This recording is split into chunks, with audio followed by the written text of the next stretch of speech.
Ce qui nous amène au deuxième épisode. Alors que le premier épisode est peu connu, le deuxième l'est. Et les deux cas, ça s'applique. Et dans ce cas-là, on ne parle pas juste sur une année, c'est des événements. Le temps que tout ça se règle, c'est pratiquement 10 ans. 1928, 1937. Ce qui est peut-être nouveau, c'est avec les documents que j'ai retrouvés au Conseil privé à la Cour suprême, c'est que j'ai été capable de retracer tous les événements, pratiquement d'heure en heure, qui ont précédé la débâcle de 1928. C'est ça qu'on va regarder aujourd'hui. Les archives, le Conseil privé de Londres, je me suis tapé les 1000 pages de témoignages. Les documents d'Assarton que Yolande m'a gentiment donné est arrivé à un moment donné, je lui parlais, je faisais des recherches, je m'étais avec une belle grosse enveloppe brune, pleine de documents. Alors j'ai tout numérisé, ça. Merci Yolande. Pas d'argent qu'il y avait dans l'enveloppe. Non, non.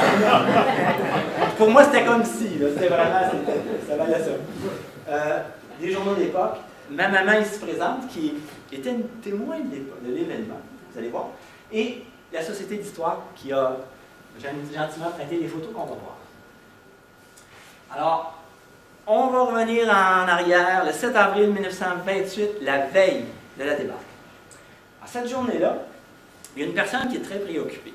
Et c'est Alexandre Mercure, dont on a parlé précédemment.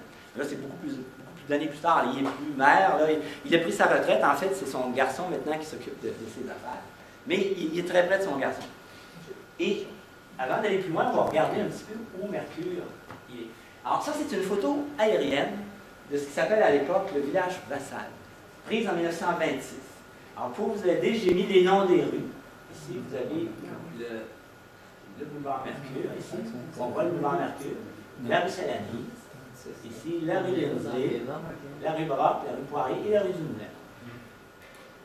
Et la série de Mercure, c'est celle qui est... Ça, c'est exactement l'emplacement du parc sanitaire. La série de Mercure, elle est là. Il y a un convoyeur ici qui monte les bio. Ils vont couper les bio, ils vont mettre les planches. Et là, il y a une voie ferrée. Ils vont mettre le bois dans les wagons, puis ils vont expédier ça. Ça, c'est la série en 1926. Mercure, il habite juste en face, dans la maison qui a été habitée longtemps par les Lemaire, qui n'existe plus aujourd'hui. Son garçon a bâti une maison qui est toujours là, sur le coin de Sénanise. C'est un coin que j'aime beaucoup parce que je suis né là. C'est ma place. Moi, je suis né juste à côté ici, là, dans le bois, je suis né là. Il n'y avait pas d'arbre dans ce temps-là, Micheline. Intéressant.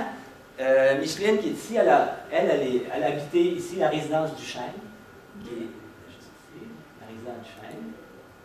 Les logements Garceau, que Napoléon fait construire, qui logent des ouvriers, ici sur le coin Lindsay du Moulin. Et ce qui est tout nouveau, l'usine de filtration de Drummondville, qui vient tout juste d'être inaugurée en 1926.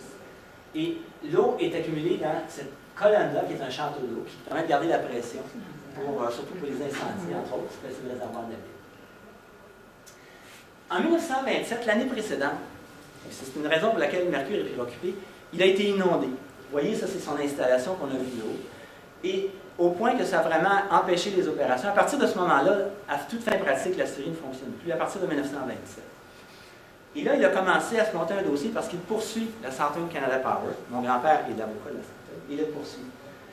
Et en 1928, en fait, ce qu'il a fait durant l'hiver 27-28, il a été régulièrement près du barrage, il a pris des mesures, des profondeurs de glace, il a pris une série de mesures pour étoffer son dossier. Parce que lui, il poursuit la Southern. Et dans sa tête, les responsables de 1927, c'est la Southern, c'est le barrage que construit la Southern. Et ça, il y a ça dans sa tête et c'est ce qui va le motiver pour tout ce qui va se passer. Et dans l'après-midi du 7 avril, il va aller faire un petit tour comme il fait. Vous avez une photo aérienne ici de la rivière Saint-François. C'est une photo récente, par contre. Et vous imaginez si la rivière est toute glacée. Vous avez le barrage même ici, la scierie de Mercure, la pointe à l'Arc qui est ici. On est en eau calme, à peu près jusqu'à ce qu'on appelle l'île ronde ici, où les premiers rapides commencent ici. Alors, Mercure, il va commencer dans l'après-midi, il s'en va sur la digue, qu'on voit ici. On a un lac de glace à ce moment-là. C'est une photo qui est prise avant, parce qu'il y a déjà beaucoup d'eau qui coule par le déversoir. À ce moment-là, il y a beaucoup d'eau ici qui coule. Alors, mais par contre, c'est de la glace partout. Et ce que Mercure va constater cet après-midi-là, c'est que par rapport aux mesures qu'il avait prises, la glace a monté. Passablement. Elle est beaucoup plus haute qu'elle était, il commence à avoir de la fissuration dans la glace. Et ce qui sait Mercure aussi, c'est que la veille, le vendredi, il y avait une grosse embarque à Richmond qui a cédé, qui avait d'ailleurs inondé une partie de Richmond. Et il sait que ça prend à peu près une journée entre l'eau et la glace pour se rendre à Drummondville.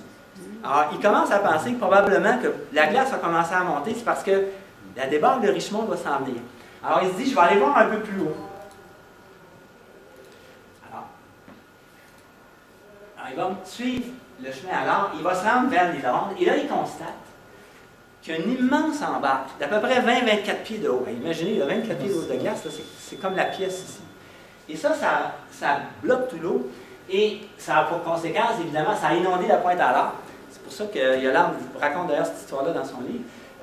Il y a une inondation qui est déjà arrivée à partir de la veille. Et lorsqu'il est sur place, Mercure entend beaucoup de bruit et l'embarque cède, mais pour se reconstituer à peu près 200 mètres plus loin. Donc, ça n'a pas encore tout cédé. Mais toute cette embarque-là, qu'est-ce qui arrive? L'eau exerce une pression, elle passe sous la glace. Elle va sous la glace du lac, en fait, de tout ça, parce que c'est tout glacé. Et c'est ça qui fait la pression qui fait lever la glace. Et là, la glace lève. Mercure revient chez lui. Et en soirée, il sort, il va s'asseoir en avant. Et là, il constate que le niveau de l'eau est beaucoup plus élevé qu'il l'était dans l'après-midi. Donc, il dit, c'est passé quelque chose. Il retourne en soirée, et là, ce qu'il constate, c'est qu'au bout de la digue, ici, la glace a tellement monté haut qu'il y a des blocs de glace qui ont franchi la digue, et ils bloquent le chemin. Alors, on ne peut plus continuer, c'est bloqué sur le chemin. Et là, la glace a vraiment commencé à monter.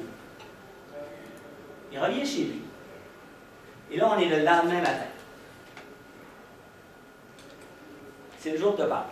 Et il y avait des gens pour qui c'était pas important. L'autre Pâques, c'était une préoccupation secondaire.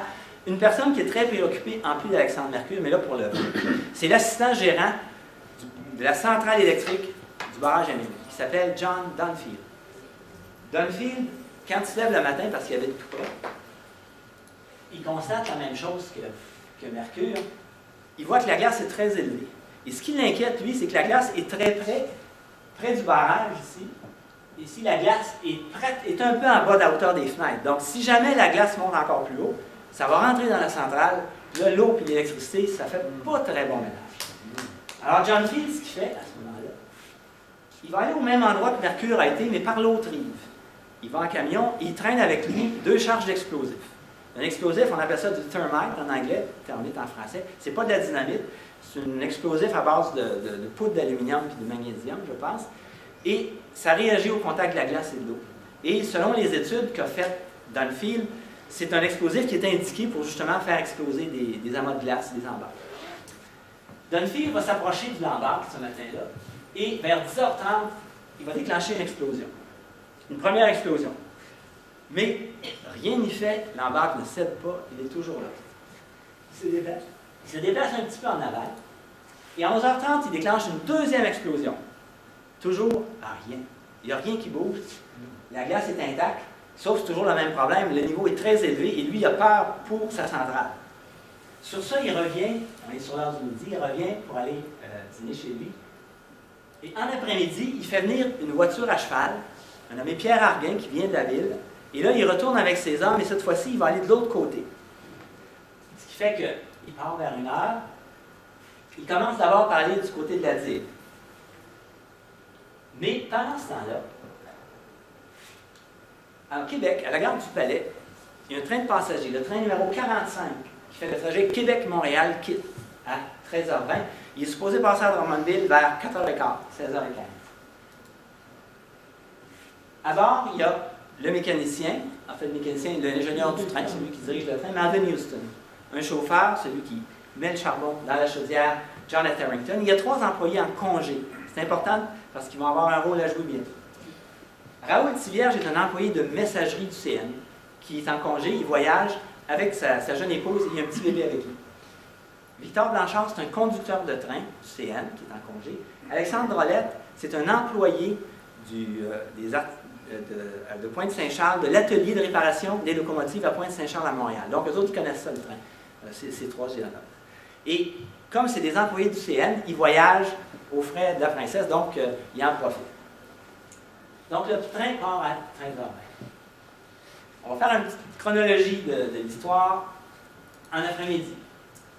Vers 13h30, mon grand-père comme il le fait souvent les après-midi du dimanche, il va quitter, il va aller au Chevalier de Colomb. Les Chevaliers de Colomb ont une salle. Ça, c'est au coin de la rue Dupont et de la rue Herriot. On voit ici, c'est le magasin Hygiène Turcotte. Les Chevaliers de Colomb ont loué tout le haut. Et ils ont construit, on ne le voit pas, il y a un escalier qui monte ici. Et on voit c'est tout vitré. Et qui l'amène avec lui? Ma mère, elle a 8 ans. Alors, il l'amène, mais elle est toute seule comme enfant là-bas. Un enfant avec des adultes qui vont jouer aux cartes. Elle va s'ennuyer cet après-midi-là. Mais enfin, elle suit son papa. À 14h30, Mercure est encore là. En fait, Mercure, dans l'après-midi, il va passer à la gare de Drummondville vers 13h30. Il va embarquer. Il y a quelqu'un qui est arrivé de Montréal. Enfin, il y a 2 personnes, spécialement pour lui. Ce sont des ingénieurs, des spécialistes qui ont été convoqués par l'avocat de Mercure dans la cause contre la Saturn. Et qui est l'avocat de Mercure? C'est Napoléon Garceau, qui est l'avocat de Mercure. Alors, Mercure a convoqué des ingénieurs, dont un, c'est Séraphin Ouimet. Et il va les prendre en voiture. Ils vont se rendre, eux aussi, ils vont retourner sur la digue où ils étaient la veille avec ce groupe-là. Et en s'en allant, ils vont croiser Dunfield. Dunfield a été sur la digue, et là, il s'est rendu compte qu'il y avait plein de glace, il ne peut pas aller plus loin. Lui, il voulait aller encore à l'embarque. Alors, il croise Dunfield. Dunfield, lui, va tourner, il va aller par le chemin de l'avenir pour essayer de s'en rendre à l'embarque. Malheureusement, il n'arrivera pas à temps. À 13h, la glace que Dunfield ne voulait pas arrive. C'est ce qu'il craignait, il arrive. La glace monte assez rapidement et elle rentre dans la centrale. Et là, il y a un opérateur à la centrale qui se rend compte de ça. Sur les 6 groupes alternateurs, il y en a 5 qui tournent actuellement, qui génèrent de l'électricité. Alors, rapidement, il les arrête un par un. Et là, l'opérateur a tout juste le temps de monter à l'étage de la centrale parce que là, la centrale est inondée, mais de chaque côté de la centrale, il y a une passerelle qui va vers la terre ferme qui est inondée d'eau. De l'autre côté, on a de l'eau par-dessus le barrage. Et là, il va être obligé d'attendre que l'eau baisse avant de quitter la centrale. Et forcément, en fermant tous ces alternateurs-là, il coupe l'électricité à une partie de la ville. Et là, qui est-ce qui en pâtit beaucoup? C'est la Canadienne Célanise. Elle va couper l'électricité et elle a des processus qui, même le dimanche, il y a des processus en continu. Et ça va lui prendre 2 semaines pour redémarrer les processus qui ont été arrêtés. Même si le barrage, lui, en fait, ils vont remettre la centrale en service en 48 heures. Mais pour la Célanise, ça va prendre 2 semaines, le temps de tout redémarrer ça, ça va coûter 50 000 $. À peu près vers la même heure, et là, c'est pas facile de mettre des heures, mais à peu près vers la même heure, il y a beaucoup de gens qui sont allés, qui observent, qui sont près de la centrale, et tout le monde est unanime à dire, on a entendu une explosion, et tout à coup, l'eau, l'embarque le cédé, et l'eau, le mur d'eau a vraiment basculé. Et là, toute l'eau s'est déversée, et les gens ont dit que c'était vraiment comme s'il y avait une explosion. Alors, la question qui doit vous brûler les lèvres, est-ce que c'est Dunfield qui a fait exploser l'embarque? En fait, on va avoir la réponse plusieurs années plus tard, quand Dunfield va aller témoigner en cours, et Dunfield va jurer sous serment qu'il n'a fait aucune explosion, déclenché aucune explosion dans cet après-midi. Mais la rumeur va avoir couru pas mal à Drummondville. Mais lui va dire justement, non, j'ai rien fait. À partir du moment où l'eau part du barrage, ça prend à peu près 15 à 20 minutes pour se rendre au 2e barrage, au pont des chemins de fer et au pont des voyageurs, des voitures. Là, on se transporte un peu plus loin. Vous avez une photo aérienne de l'époque, et là, vous voyez la Saint-François. Il y a une digue qui fait un canal d'amener d'eau, qui amène l'eau à la centrale de la Chute-Nord. Et vous regardez aussi, la rue du pont, à ce moment-là, elle longe la rivière. Okay? Elle tourne après ça en oblique, elle monte dans le même axe où elle monte aujourd'hui, mais elle longe la rivière. Vous voyez aussi le pont des voitures et le pont de chemin de fer. C'est important de voir comment il est construit, le pont de chemin de fer. Le pont de chemin de fer a 3 arches en métal avec 2 culées. Et de l'autre côté, il y a des remblais, c'est des remblais de terre qu'il y a, plus un petit pont au-dessus du canal d'amener et un autre remblai de terre. Sur la rive est, c'est la même chose, il y a un remblai qui est suivi par un pont sur le chemin Émile, puis en dessous desquels passent les voitures.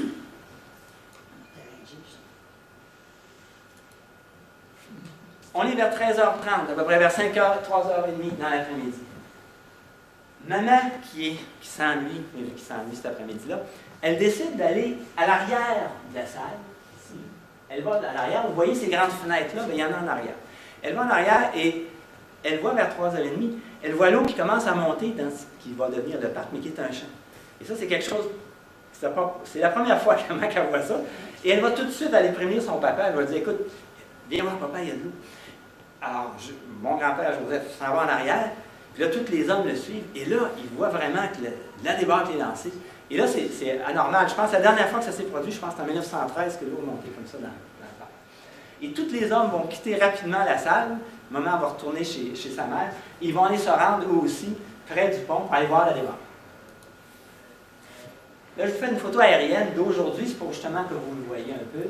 Alors, ce qu'on a vu sur l'autre photo, le pont des chemins de fer, le pont des voitures. Et là, on va remonter dans le temps, 1928-29.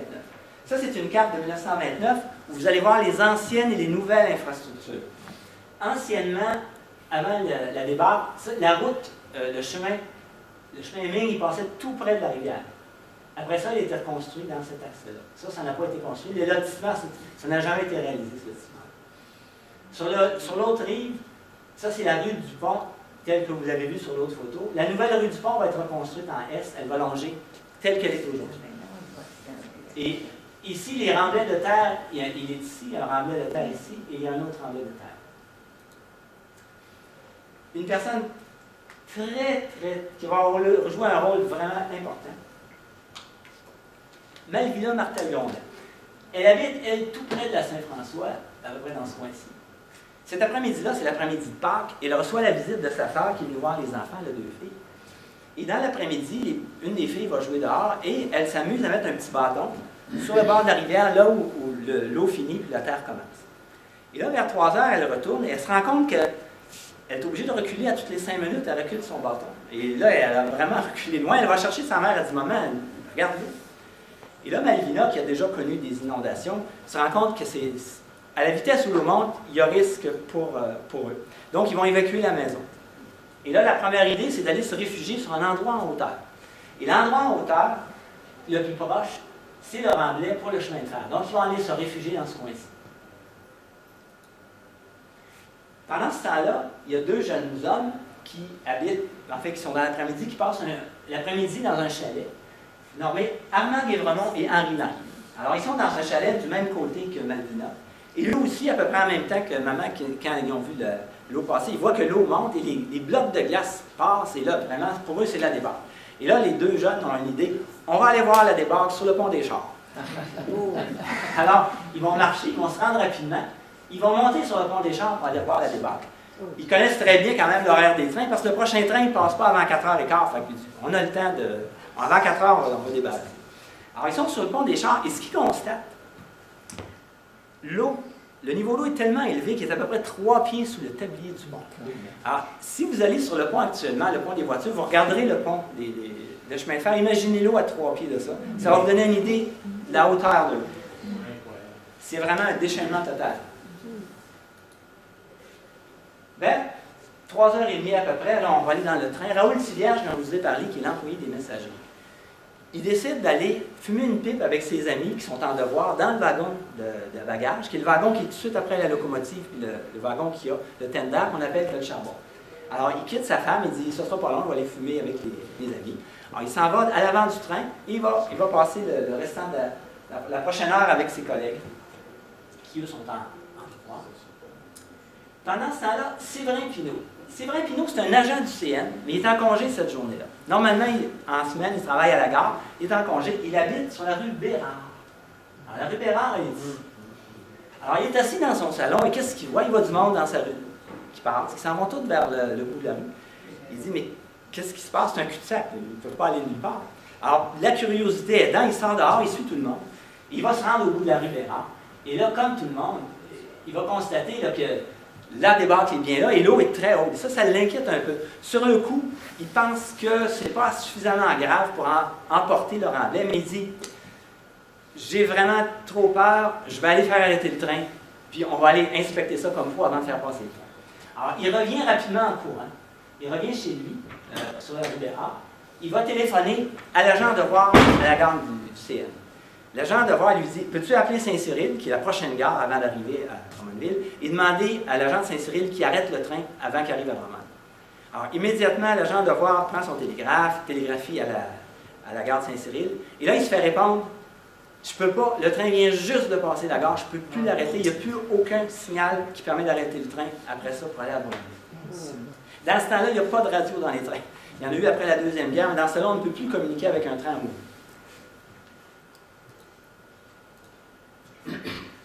Vers 4 heures, le maire Moisan était avisé par ses concitoyens que la débâcle était vraiment entamée. Puis il y a à peu près entre 150 et 200 personnes là, qui sont amassées, qui sont en train de regarder ce qui se passe. Et il se rend en voiture, il va stationner sur la rue du Pont, à l'endroit où elle n'est pas inondée, parce qu'elle commence à être inondée, la rue du Pont. Et il va se rendre à pied jusque sur le pont des voitures. Et là, ce qu'il constate, je vous ai parlé tout à l'heure que l'eau était très haute, c'est que la glace qui flottait, il y a des blocs de glace qui sont rendus sur le pont des véhicules, des voitures, et le pont est impraticable à cause des blocs de glace qui sont sur le pont. Et au moment où il regarde ça, tout à coup, il entend un grondement de sourd, un gros ruisseau. Il se retourne, et là, il vient de voir que le remblai sur lequel, ici, le remblai qui était ici, a été miné par l'eau, a été emporté. Et ce qu'il voit, c'est ça. Il voit des voiles, un rail qui est suspendu dans le vide, complètement. Et tout a été emporté en dessous. Et à cet endroit-là, la tragédie vient de faire la première victime. Il y a un jeune, Léo Joyal, qui était là, qui a été emporté, qui a été noyé dans les minutes qui suivent. On est à peu près autour de 4h, 4h25. Quelques minutes plus tard, exactement la même chose se produit, mais de l'autre côté du pont, du côté est du pont. Même paysage, la même chose, et cette fois-ci, le petit pont qui était au-dessus du chemin de ligne est emporté aussi. Tout est emporté. Il ne reste plus rien que la culée du pont. Et en même chose, il y a des rails qui sont dans le vide. Les deux côtés du pont. Du côté est, il y a Malvina Martel, on se souvient, est allée se réfugier près. Elle voit ça. Et elle constate ce qui s'est passé. Et dans sa tête, elle doit s'imaginer que c'est tellement irréaliste qu'il y a sûrement quelqu'un qui a appelé pour faire arrêter le train. C'était impossible que le train puisse passer. Ça ne se peut pas. Et sa petite fille, qui a probablement Louis très fine, elle dit hey, maman, j'entends l'express, il s'en vient. Malvina ne l'entend pas, elle est plus vieille, son ouïe est moins bonne. Elle dit à sa fille non, inquiète-toi pas, ils ont appelé, il n'y a pas de danger, ils ont appelé, ceux qui ont appelé, le train ne passera pas. Et au moment où elle dit ça, elle entend le convoi. Et là, elle se retourne. Et elle voit le convoi qui s'en vient. Et là, tout de suite, elle dit à ses enfants, à sa soeur, allez vous réfugier à l'abri. Moi, je cours au train et je vais aller les signaler pour l'arrêter. Et là, elle court le long de la voie ferrée. Elle fait des grands signes avec la main. Et le chauffeur du train, Etherington, se penche en dehors du train, il la voit. Et là, elle crie, elle dit, arrêtez, c'est tout emporté. Puis elle dit, sautez. Et là, le conducteur du train l'entend et il plaque immédiatement les freins sur le train. Vous imaginez que le train arrête, mais ça ne s'arrête pas instantanément, mais le fait de plaquer les freins, tous les voyageurs sont propulsés vers la banquette avant.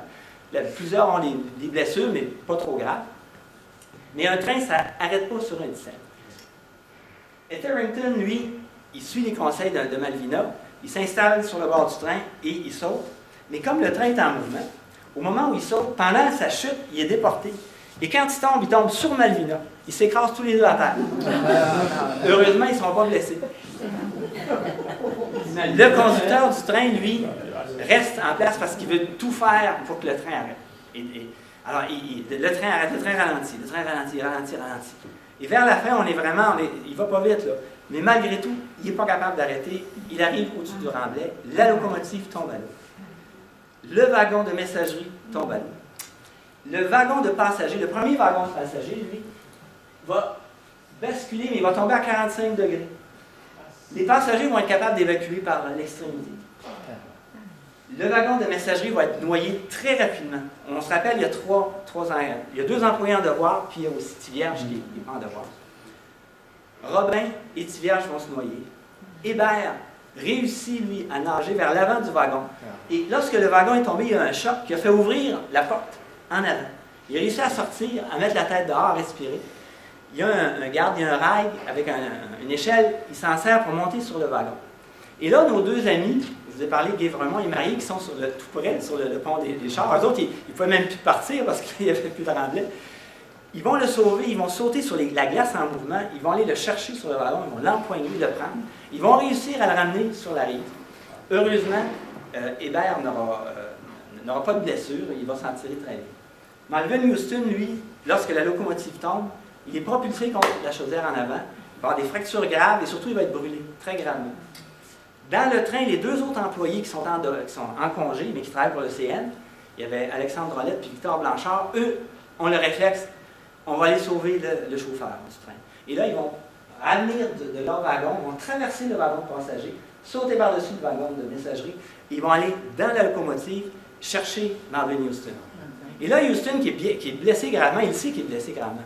Il leur dit, laissez-moi, j'ai fait mon devoir, je vais mourir, laissez-moi. Et là, malgré ça, Blanchard et Drolet disent, non, vous êtes encore vivant, on essaie de vous ramener. Ils vont l'empoigner tous les deux. Ils vont sortir, et là, il va se former une chaîne humaine. Parce que là, ici, ils vont réussir à monter, et là, il y a des gens qui vont les permettre de les amener. Là, c'est une photo prise plus tard, parce que déjà, le wagon de deuxième classe a été hissé à l'extérieur. Là, ce que vous voyez, c'est la position du wagon de messagerie. Et la locomotive, quelques minutes après qu'il soit évacué, la locomotive était tombée droit dans l'eau. Elle va basculer, et à ce moment-là, elle va être complètement inondée. Donc, quelques minutes plus tard, ces gens-là ont été inondés.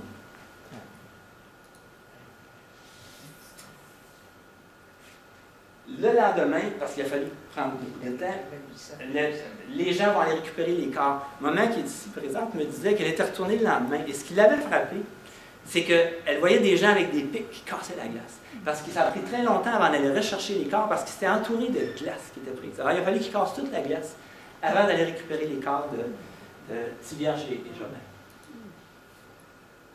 Et c'est certain qu'un incident comme ça a fait la manchette de tous les journaux du Québec, même jusqu'au New York Times, Québec et au Canada, Le Devoir, La Gazette, La Patrie.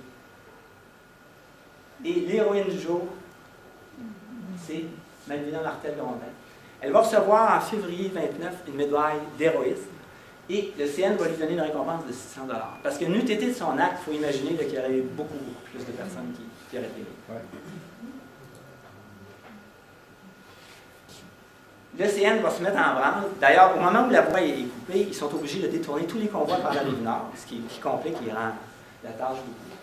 Et les travaux vont tellement aller bien que ça va prendre 5 jours pour évacuer le matériel brisé, remplir les remblais, remettre les rails. Le vendredi suivant, le premier convoi repasse, il est 7h20.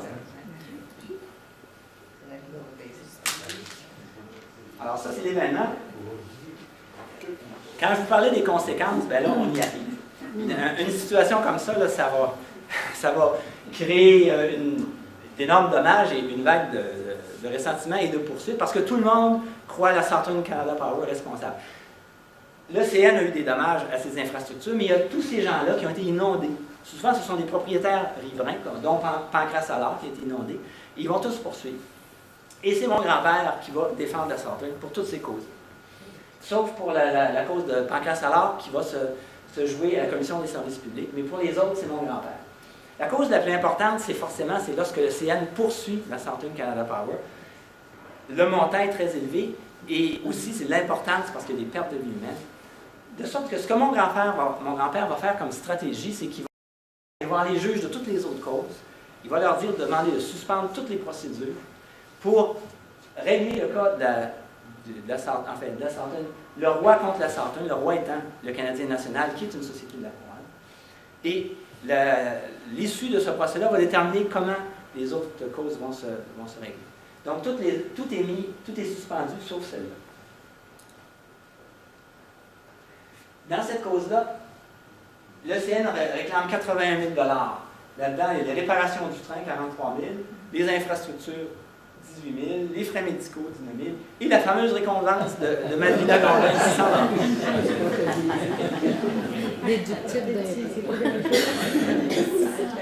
Alors, le premier niveau, la première instance, c'est la Cour de l'Échiquier. La Cour de l'Échiquier, c'est la Cour du Canada aujourd'hui. C'est là où se traitent les causes qui impliquent le gouvernement fédéral. Le procès a lieu en 1932. C'est un juge bilingue, parce que là, il va y avoir des témoins qui vont parler anglais-français, donc ça prend un juge bilingue, le juge Angers. On voit un gros 2 semaines très intensif. Il y aura 50 témoins et experts qui vont comparaître. Les plaidoiries ont lieu en 26 et 28 janvier 1933. C'est mon grand-père qui est là, avocate pour la CN. C'est vraiment quand même, on voit, faire confiance à un Canadien français pour une compagnie comme ça, c'est assez rare à l'époque, parce que la plupart des bureaux des compagnies anglo-saxonne, faisait affaire avec des bureaux anglophones de Montréal pour les grosses affaires. Les petites affaires, ils faisaient en province, ils faisaient affaire avec un avocat local. Mais là, on voit un cas où ils font affaire avec un Canadien français pour une cause très, très, très importante. Donc, il y avait sûrement une certaine reconnaissance envers mon grand-père qui les avait beaucoup aidés. Lorsqu'ils ont fait l'expropriation pour construire le barrage Hemming, mon grand-père a travaillé beaucoup à l'expropriation. Du côté du CN, on retrouve encore Napoléon Verso et Joseph-Édouard Perrault, qui est le député provincial libéral d'Arthabasca. Et les points de droit plaidés pour la poursuite, c'est que c'est le barrage qui est responsable. N'eût été du barrage, ça ne serait jamais arrivé. Pour mon grand-père, à cette étape-là, il plaide 2 points. La Cour de l'échiquier n'est pas apte à écouter la cause parce que, selon lui, c'est très alambiqué son raisonnement, le CN ne serait pas une société de la couronne. C'est difficile, là, mais il va le plaider quand même. Et son excuse principale, son plaidoyer principal, c'est que c'est un cas de force majeure, ce qu'on appelle en anglais « act of God ». C'est-à-dire que si la centrale n'avait pas été là, ça se serait produit de toute façon.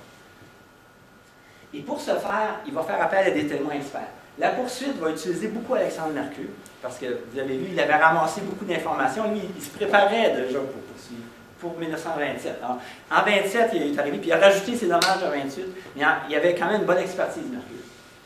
Mais les deux parties vont utiliser des ingénieurs experts. Du côté du CN, il y a un nommé McLaughlin, qui est un expert en hydraulique.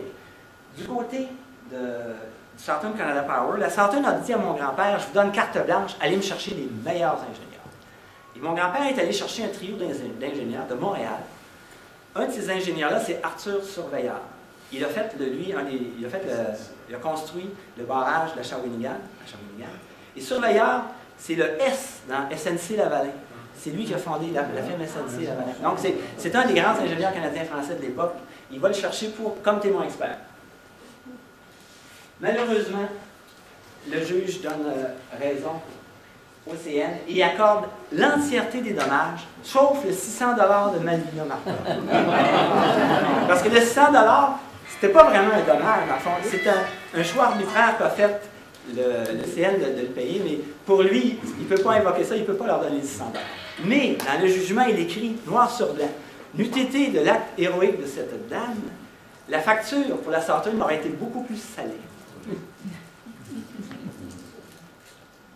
Alors pour mon grand-père, c'est une défaite, donc on n'en restera pas là parce que c'est une jurisprudence, donc il faut régler ça parce que à l'avantage de la Southern, sinon ils vont être obligés de payer toutes les autres causes qui sont pendantes. Donc il va y avoir un appel à la Cour suprême qui va être entendu en avril 1935 devant 5 juges anglophones. En cette fois-là, mon grand-père va être obligé de plaider en anglais. Il parle anglais assez bien, mais avec un accent tranché au couteau. Mais il parle quand même pas si mal. Il est accompagné d'Alphonse Descaries, un avocat de Montréal, et d'un avocat anglophone. Du côté du CN, Napoléon Garceau n'est plus là. En 1933, il a été nommé commissaire à la Commission des chemins de fer nationaux du Canada. Il a été remplacé par le bureau Beaulieu-Gouin, Mercier-Tellier. Gouin, c'est Paul Gouin. Il vient de fonder l'Action, c'est un député libéral, il vient de fonder l'Action libérale nationale. Alors, on voit que politique et droit, ça se mélange beaucoup. Pas pareil. Point de droit, les mêmes plaidés. Cette fois-ci, mon grand-père va plaider les mêmes, mais là, il va rajouter le CN est coupable de négligence. Parce qu'il savait que la veille, à Richmond, il y avait eu une inondation.